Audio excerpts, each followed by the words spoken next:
Hello and welcome. Well, when I say the word entrepreneur, what's the first thing that comes into your mind? How would you describe what an entrepreneur is?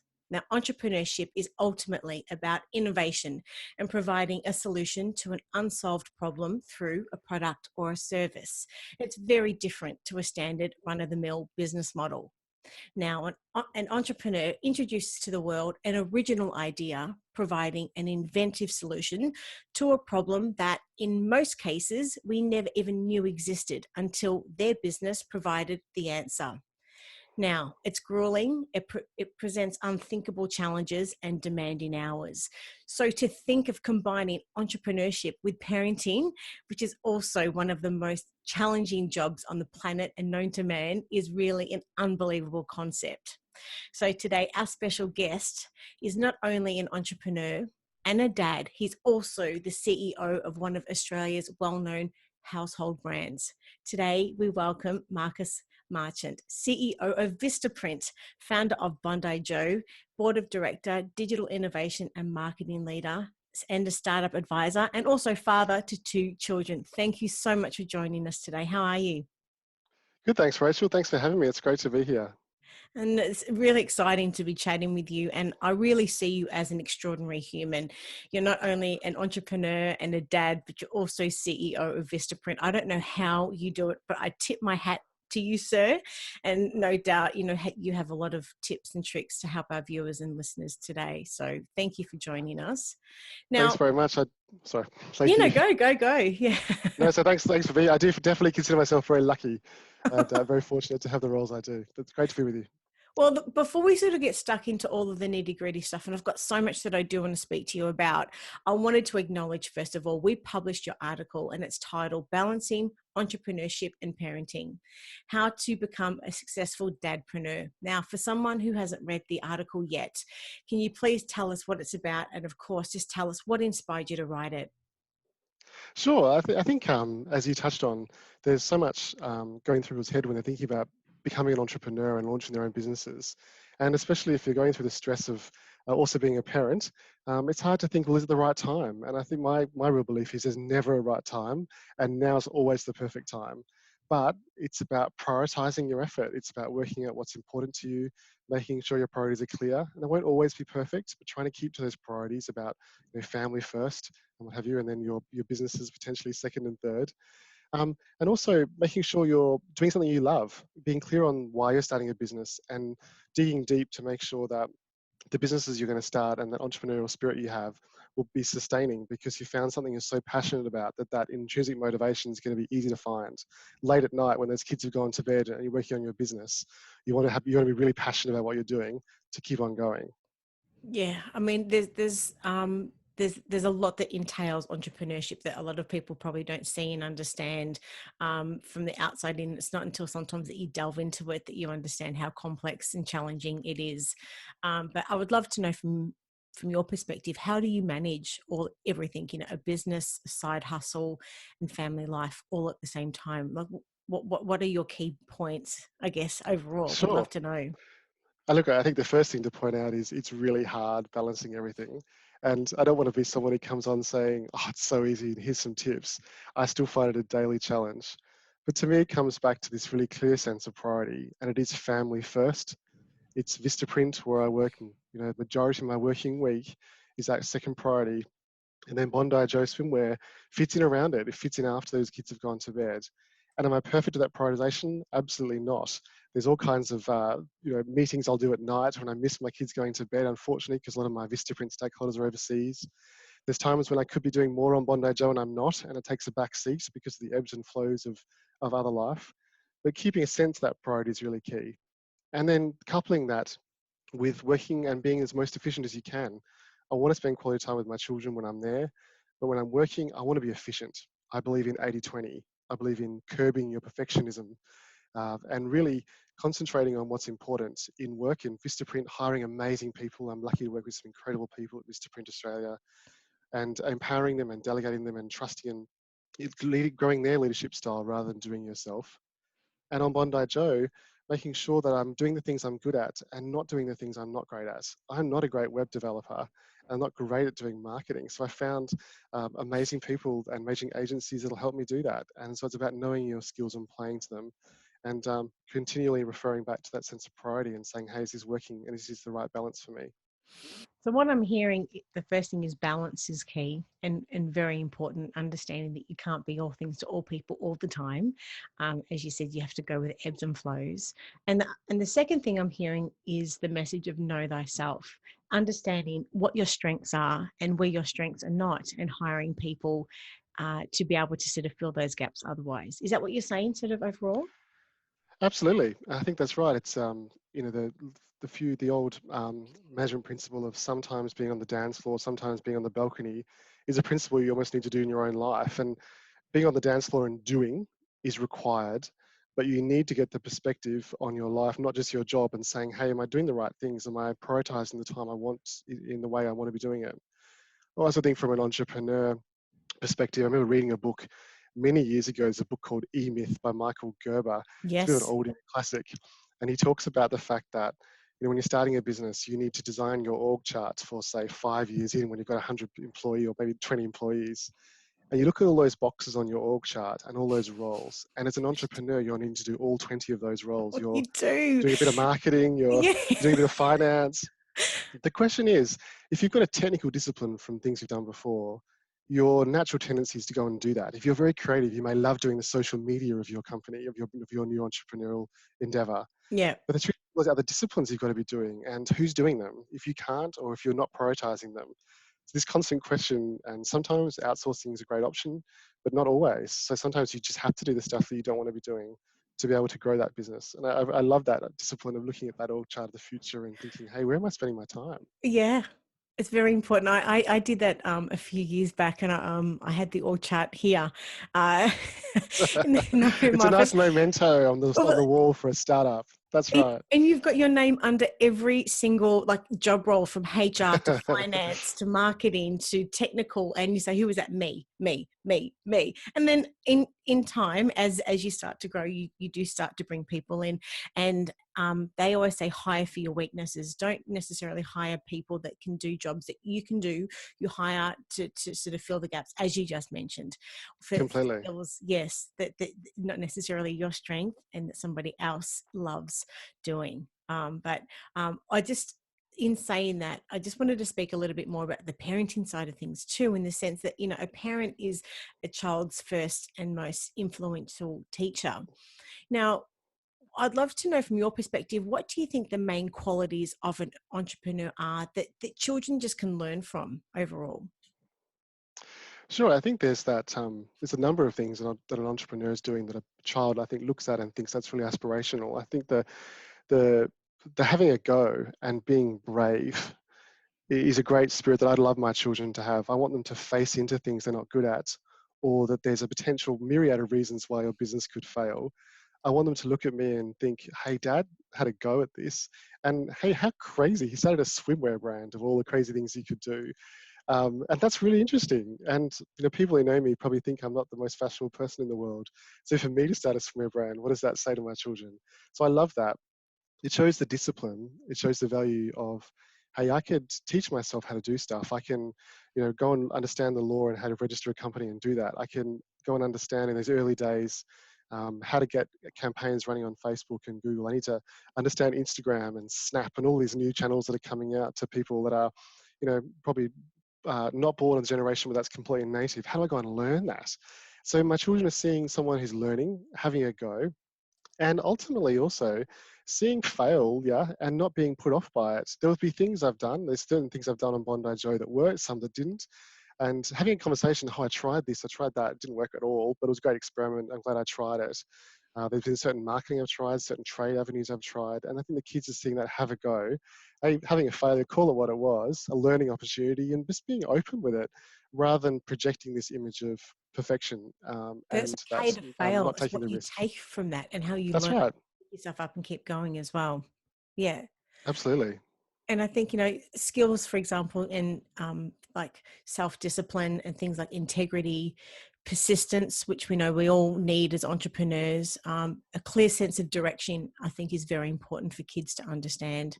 But just Absolutely. dedication and focus overall. Like, what are your thoughts of these types of things that kids can learn Oh, look, I from think watching? they're all absolutely. I mean, anyone who's going to be doing being a full-time dad that being working full time and has a side hustle, you're showing discipline. And if you can balance it, you're showing kids that you're prioritizing, that your passion, your energy, and your drive. And I think that discipline is definitely required to do it, and persistence. It can take years to get something off the ground, and years of sacrifice and hard work. And I think children growing up in environments, seeing people do that in all types of entrepreneurial endeavors is just an amazing thing to show someone. I think in 20 years' time, we all, we're so encouraged to go to uni and do our degrees. I feel like entrepreneurship now, when you're interviewing interns and grads, they've all got 4 startups on their resume. That it's definitely becoming that incredible bread and butter of people's careers now, and more. And I want my children to see and be part of that really early on. And I can't wait for them to start their own. They're a bit too young yet, but I can't wait for them to start their own hustles. That's the thing, and there is a certain formula, isn't there, to the majority of all startups. So you'll no doubt have a lot of life skills to be able to provide them as well. Um, That's right. And access to some great materials through Vistaprint to be able to make of themselves look course, credible in that beginning. Those of business cards, those flyers, we can get all that done just to start them off. all my business cards have always been printed from Vistaprint actually as well. So thank you for that.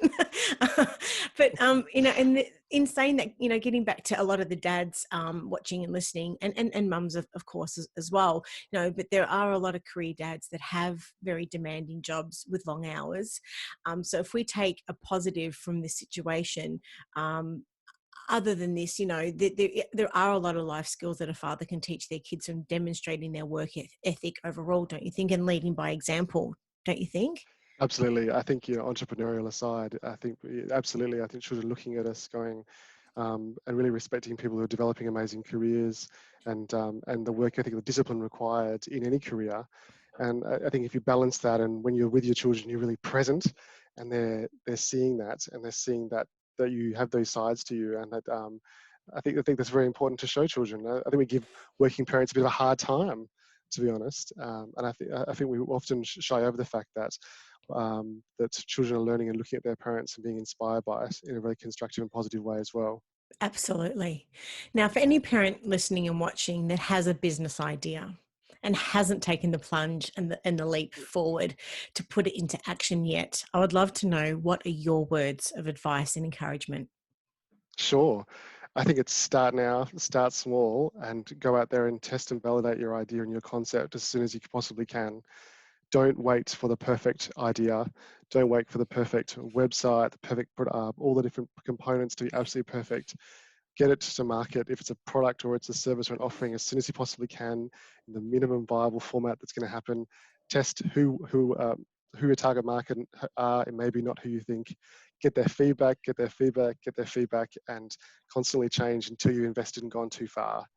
But I think the secret is just starting and understanding if you really tap into someone's needs or not in that target market, and making sure you're not just asking the same people in your same circle of friends. They're going to be slightly biased towards saying, what a great idea you have. So really validating really as quickly as possible, and then scaling it wherever you can. But also, in reference to the previous conversation, don't be scared if it takes a long time to go from great idea to bigger. You can give it as much or little energy as you need, but just starting is that amazing first step. And if it works, that motivation will come, and so will the time. And then Yes. you'll unlock something amazing. And fear and self-doubt, I think, is a major factor that holds a lot of people back from even attempting the pursuit of their dreams. But as you just said, it's not until that you actually jump over that line and give it a shot that you realize, it's just, you end up growing so much more with every challenge that you have. So you need to be able to just, as they say, the only way to eat an elephant is one bite at a time. So don't look at the elephant and go, I've got to bite, I've got to eat this whole elephant. You're just going to take one bite at a time, and one thing leads to another and leads to another and grows and sort of takes you on that momentum, would you say? Absolutely, and I think that's definitely a great point. But also, bringing your friends on the journey. I feel like the first couple of businesses I thought about starting and somewhat started, I was almost secretive in that beginning of trying to get it together myself before going and telling people what I was trying to launch. And I felt like with Bondi Joe in particular, I was very honest with people years before I even brought it to market, saying this is what I'm going to do. I'm going to create a sustainable swimwear brand focused on comfort. And as a result of that, my friends and family, in all the catch-ups over the 2 years it took me to bring it to market, would say, how's it going? And of course, it was frustrating when I didn't have much to say. I'm like, oh, be busy with my day job. But that accountability, and then the doors that it opens when a friend says, oh, my friend owns this, that could, and then the connections come from being very honest and sharing with your network and your inner circle around what you're doing. And I think that's part of that fear of failure, is being prepared to hold yourself accountable by telling people you're doing it. A lot of people don't get through that Absolutely. first step of saying, I'm going to try. I couldn't agree with you anymore. It's just once we actually verbalize it. There's one thing being Yes, in our own minds and saying one day I'm going to. And I believe that everyone has got a skill and something to leave, in their life legacy, as a minimum, there's one thing. So everyone has that ability to be able to do this. And I think instead of being in our own heads and being in our own sort of self-doubt, when you do verbalize things, it makes it real. And as you said, the minute that you start doing that and the more you hold yourself accountable by telling friends and family and those types of things, the more momentum it actually starts to bring, don't you think? absolutely, completely.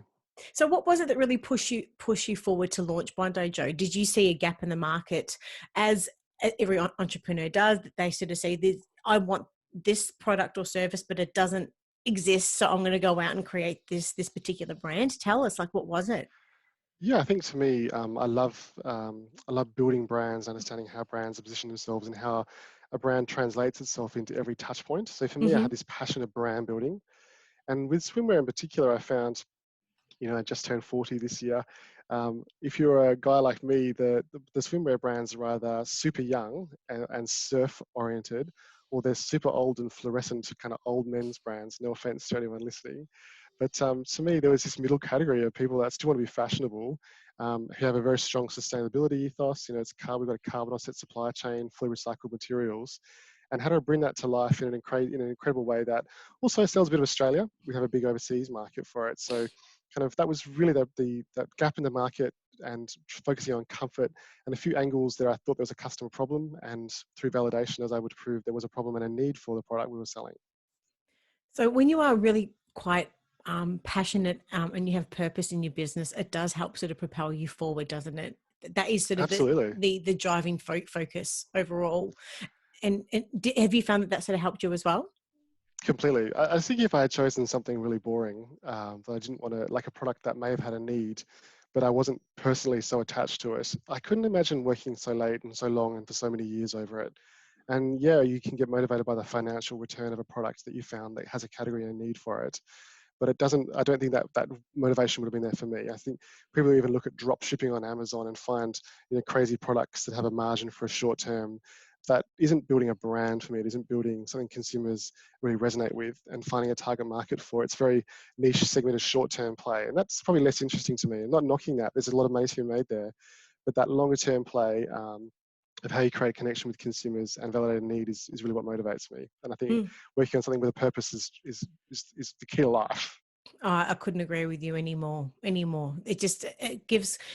I've sat down with my partner a few weeks ago about something that he's passionate about, and until he found that purpose and the penny drops, it's just there is a magical moment when something just happens, and the sense of purpose and the reason why that business exists drops. And once that settles, it's like, did you find the same thing for you? There is a magical 100%. moment that everything changes, and that becomes the driving focus for your business and what propels you forward, and ultimately is the why of the business. Have you found That's that, right. that as well? It's that magical Venn diagram of the intersection between what you're good at, what you enjoy, and what people need, and that very middle. Yes. If you can find that, you're finding a business that will mean so much more than a business. It's a lifestyle. I look at entrepreneurs everywhere that are complaining, oh, it's hard to, or their jobs, that their businesses are hard to get up in the morning and work with. To me, that's not the right business for them. I want to find a business that I want to run out of bed in the morning because I'm so passionate about it.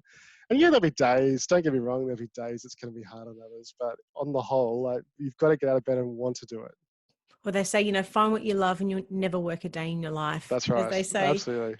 So, I mean, for people now, just getting back to where we were talking about that let's say have got an idea, but they're a little bit hesitant and scared to maybe move forward. And let's face it, Australia is in a recession at the moment. However, but I always say that, great businesses are built in tough times. I watched a Yes. documentary recently on businesses that were built during the Great Depression and also in times of recession. Some of these businesses, as an example, include General Motors, Disney, HP, General Electric. I really feel, and even just during the GFC in recent years as well, as an example, but, this really leads you and leads us to finding innovative way of doing things and seeing things from a different perspective as well. So if anything, this point in history and right at this very moment is one of the most incredibly and optimal times to start a business, would you say? Yeah, I think that's exactly right. Unless the business is focusing on something that's very short term, finding customers, the same pain points exist. And so tapping into that and making something successful now, if you can find the right target market and demand is key. And hopefully then if you can make it work, as you said, when the economy returns and there's much more consumer spending increases, what have you, your ability to grow, depending on what you're trying to do, is there. Yes. So I completely agree with you. It's a great sentiment to have. And what you said earlier also is the fact that as an early stage entrepreneur, you have to wear many hats. And as I always say, spin all the plates and Yes. perform almost initially every job role in a standard business org chart from, as we said, marketing, finance, HR, all of that stuff. But have you personally found that the life skills that you've picked up along the way, to the point where you decided, okay, I'm going to launch Bondi Joe, and the same with me. Okay, I'm going to launch Kittypedia. When you actually look back at your life, you actually realize that life has actually provided you in most cases with the skills that you actually need to be able to launch your business. So, you've already had those experiences and learnt those particular skills to be able to do that. And in most cases, everyone will have that moment. So for anyone watching and listening, parents, mums, dads, everyone included, this is maybe a message to just feel the fear and just do it anyway as well. Do you find? Yeah, that's right. I definitely agree with you. There's a lot of stats that show entrepreneurs who start businesses later in life who are more successful because of that life experience they've had. For me, I started my career as a lawyer. I worked in banking and strategy and business development roles. And I see some of that experience coming out in things I'm doing in Bondi Joe and obviously at Vistaprint as well, from managing trademark registrations to negotiating with suppliers to managing teams to managing agencies. There's a lot of my experience that I draw on, creating customer value exchanges and making sure your touch points align to that. And I see that there's a time and a place. And I feel like if I was trying to launch Bondi Joe in my 20s, I don't think it would have been successful. I don't think it would be where I've may be able to make it so far to be. So I feel like that, don't be discouraged by when you started if the experience you had really adds to it. And you probably don't even realize it until well into your entrepreneurial journey, the skills you've been leveraging. Hey, I got that from that role I had 5 to 10 years ago. I think that's great. I've done that so many times throughout my journey with Wikipedia that I'll find myself doing something and I'm like, I actually did this particular task 10 years ago in a different role. So it's about looking at your life experiences and what other jobs and what you've done in your life to that point, and basically bringing that all together, understanding that you do have to basically perform every role in an organization chart. And for the positions, like for myself, I could never code a website. So, No, nor could I. yeah. So as you say in the article, that from that perspective, that's fine. Put your hand up and say, I mean, this particular role is beyond my reach. So that's when you bring in the people to perform those roles and to help you sort of to move your business forward. Would you say? 100%. That's right. It's, obviously, if you're bootstrapping a startup, you don't have a lot of money to play with. So you've got to Mm. be really economic, and there are incredible partnerships and places that you can go to do that. We've just recently partnered with 99 Designs, a great agent, great model where you can get websites built for you using outsourced freelancers. There's things that that you can really tap into to get to tap into that freelance community to generate some of the things you need from that small business without having the expertise yourself, without paying for large agencies. Yes. And getting back to the balance with parenting as well. understanding that balance. I just love to just maybe just reiterate some of the tips that you have for listeners about how they can focus on that balance between entrepreneurship and parenting. Because, you know, a lot of parents think to themselves, how am I going to do this? But you do learn along the way, don't you? Just that passion, love, and that purpose. That's right. It's that same thing, isn't it? That with parenting and entrepreneurship is that you just learn along the way and you find that Absolutely. You balance. never, and I think being prepared to make mistakes, not being too critical of yourself. If you know, I've done work calls on the side of sporting fields, which I much to bet my you children's have. disgust when they look at me going, "Why are you looking at me?" But you're there, and that's me saying, "Hey, I'm trying to be present whenever I can be, but you're not perfect." And I think that not being too hard on yourself, being willing to make mistakes, learn from them. I tell my kids I'm not perfect, and I don't want them to judge me against a perfect dad, and I don't judge them against perfect children either. But having that amazing dialogue and holding yourself honest, but you know, going on that balcony time and time again and saying, "Hey, okay, so I'm making these sacrifices. I'm missing this or that. Is this really the priorities? Am I doing the right thing here?" Yeah. Not just that dance floor conversation where you're just doing all day. Yeah. Now, in your article, you share the top 7 tips how to go from dad to successful entrepreneur. Could you quickly just go through a few of them with us now? And I think the first one on that list is prioritization. That's Can you, right. Yes, I think I was touching on that earlier. I think the key is really the 80-20 and not being a perfectionist. It's prioritizing wherever possible, and that means for Vistaprint hiring great people. And at Bondi Joe, it's about working with agencies wherever possible or freelancers to be able to make sure that priority is really key and you're focusing on 80-20. It's definitely family first, but everything other than family, I need to work out how to be the most efficient way possible to get things done and to drop this sense of perfect. and That's for probably the someone that first one. doesn't know what the 80-20 rule is, can you just explain what that is for our Sure, listeners? it's an old management maxim that's probably been well and truly overused, but it's just that, you know, I think 80% of the value really comes from 20% of the activity. It's a diminishing return question. So, you know, the closer you get to, other people will say, you know, 90% done is good enough. And I think that you need to think about, you know, where do you spend your effort on the biggest, lowest hanging fruit that gives you the biggest return, and Yes. not worry about the little rocks that are going to get you all the way to 100% done. They're not important because they take far too much effort to realize. And that's really what 80-20 is about, saying, you know, 80% of the benefit comes from 20% of the effort. So let's only focus on that top 20% of things that deliver the value. And on the topic of prioritization, you know, the kids are only young once. So, what do you do to ensure that you enjoy just the little moments? Is it about being present, as you said earlier on in the chat? Yeah, like I think it's about being present. It's about spending time with them. It might just be simply sitting on the couch, but it's definitely my phone away. It's interruption free.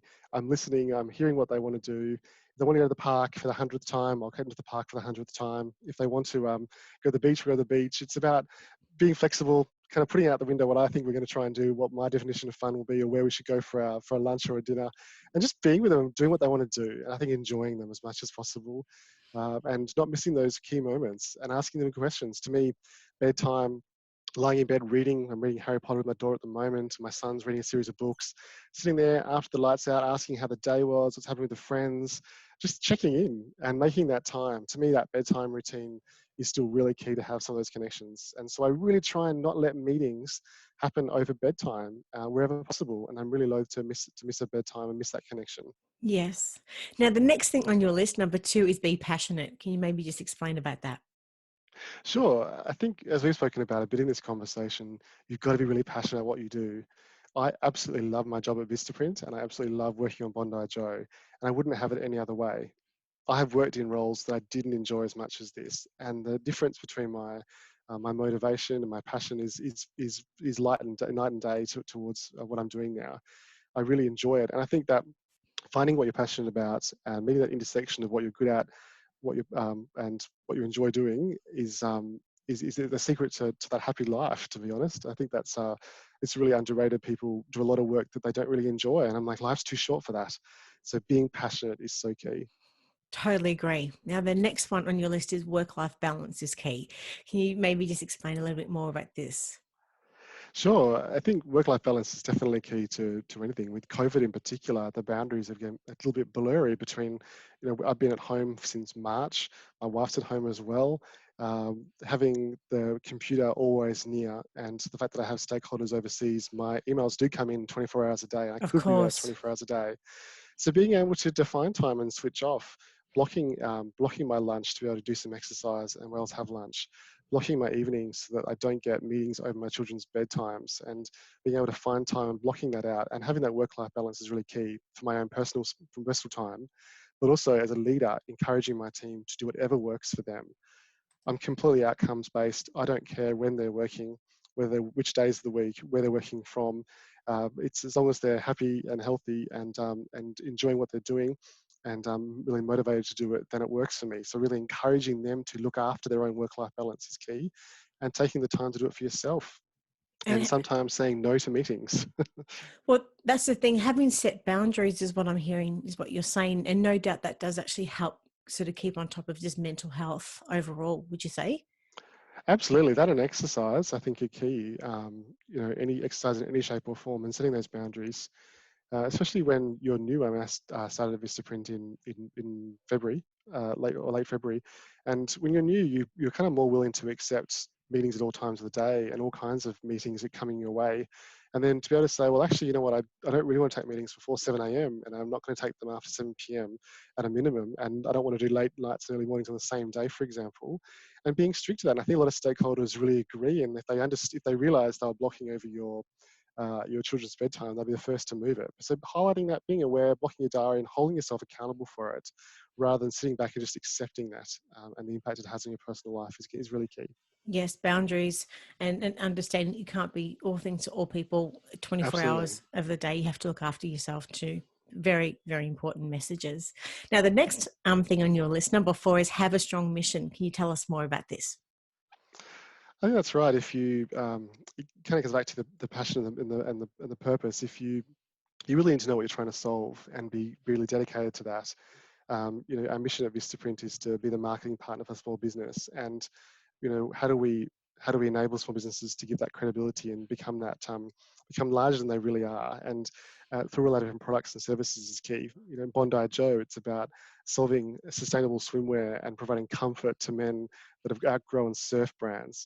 So those missions are so key, and understanding your mission and making sure your whole company articulates and can articulate it is key. But then importantly, that all your value exchanges, every customer interaction proves that out. And when it doesn't, it's time to enhance and change that. And your value exchange needs to improve over time. Yes. Customer expectations change. And so what was good last year won't be good next year. So expectations and experiences are being set by the big players from Apples and Amazons. We need to keep up in terms of the experience, even if we're playing in different categories, and deliver an exceptional customer experience that enhances and wows and demonstrates that value exchange and realizes your customer mission. I think you've just encompassed so many levels. There's so many layers to what you just said. But for anyone watching and listening, you probably need to rewind that. Here I am, sort of being a retro chick. Rewind that, but go back and just re-listen to what Marcus just said, because there are so many layers to what he just said. There's so many moments We of probably need gold. another 2-hour conversation for that. Yes. And so I was just listening, just going, yep. So there are many moments of gold, I think, in that overall. Now, the next point is about open communication. Can you maybe tell us a little bit about this and why is it important to maintain open lines of communication, in particular, of course, with your partner?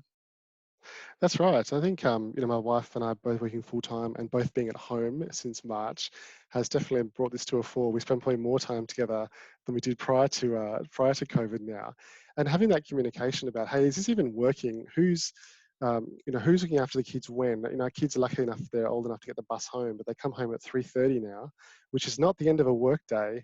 And so we really need to have that conversation about, hey, can we get them to be self-sufficient, make a snack, watch a TV for an hour or so before we start coming off our meetings? Who's coming off their meeting first in the course of a work day? Who's going to be doing that? Trainings, all the different things and all activities. We don't have any after school care now with the COVID. So Mm, it's really changed that paradigm. That constant communication and making sure that it's a constant conversation. And back to the earlier conversation, that you're going back to the balcony and sometimes looking back and going, is this working? Or are we just driving ourselves mad? It was a lot harder. I feel sorry for Melburnians that have the kids at home. When we had the still. kids at home and not at school, it was a very difficult period. I'm very lucky being a Sydney sider that the kids have been back at school for a while now.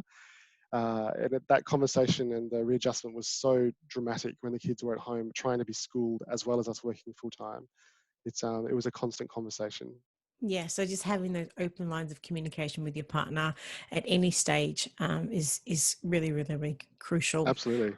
Yeah, and just for them to understand where you're at. I mean, there can be so many things that happened on any one given day in business as an entrepreneur in life. So if you have that moment and have those moments, they understand where you're at and how you're feeling about a situation and why you're grumpy or why you're not grumpy or those types of things as well. I think these types of things can help also, would you say? Completely. Yeah.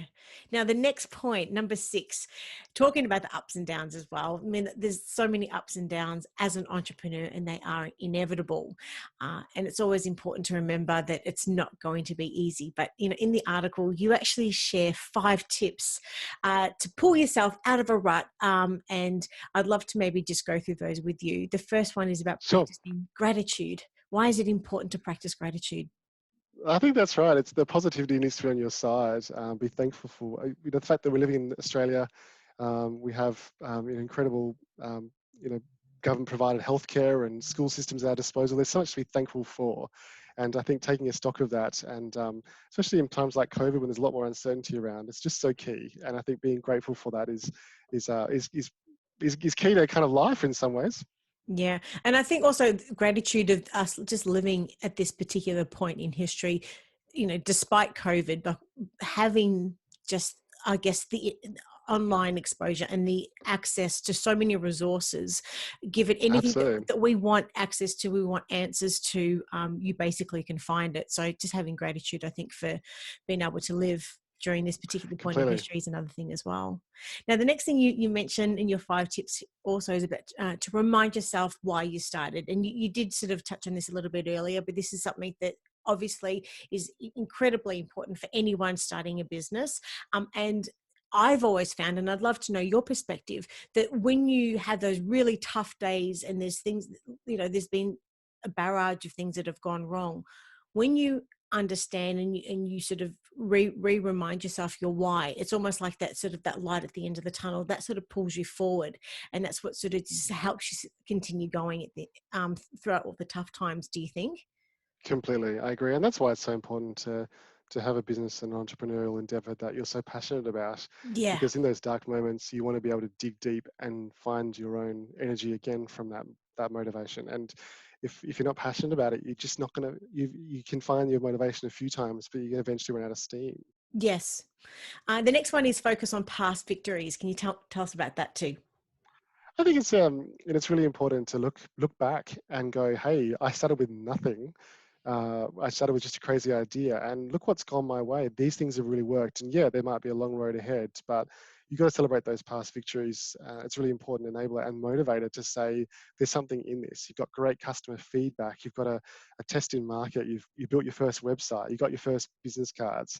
There's these milestones that show, hey, I'm making something, and I've created something that's could potentially create value for customers and build a business for me. So you got to celebrate. It's part of that gratitude in some ways, and helps you to keep on going. And I love the next one, walk it off. This is something that I do. I mean, it's fresh air and sort of getting the blood sort of flowing through your system sort of can help a lot and sort of put a different perspective on things, don't you think? That's right. I mean, the old adage of not sending those angry emails, I think really holds true in anything. Yeah, I think when things aren't going well, it's that old saying of go and walk around the block before you send that angry email. Yeah. It's about taking stock and looking at what's going on and the root causes of it, and allowing yourself to breathe, get some perspective, and think about the outcome. And most importantly, to think about what is the outcome you want. Yes. If you're having a terse exchange with a supplier, for example, you could send an aggressive email back, but ultimately, if you still need them to do something for you and you still need that relationship, then the ultimate long game is to say, look, I'm just going to ignore your rudeness, but here's what I need, and diffuse it. So that initial reaction of sending the angry email isn't going to solve it. So it's about walking it off, getting perspective, and ultimately thinking, what do I need to do? What am I trying to solve for here? Yes, great advice. Which sort of leads into your next point is make a new plan with a fresh attitude as well.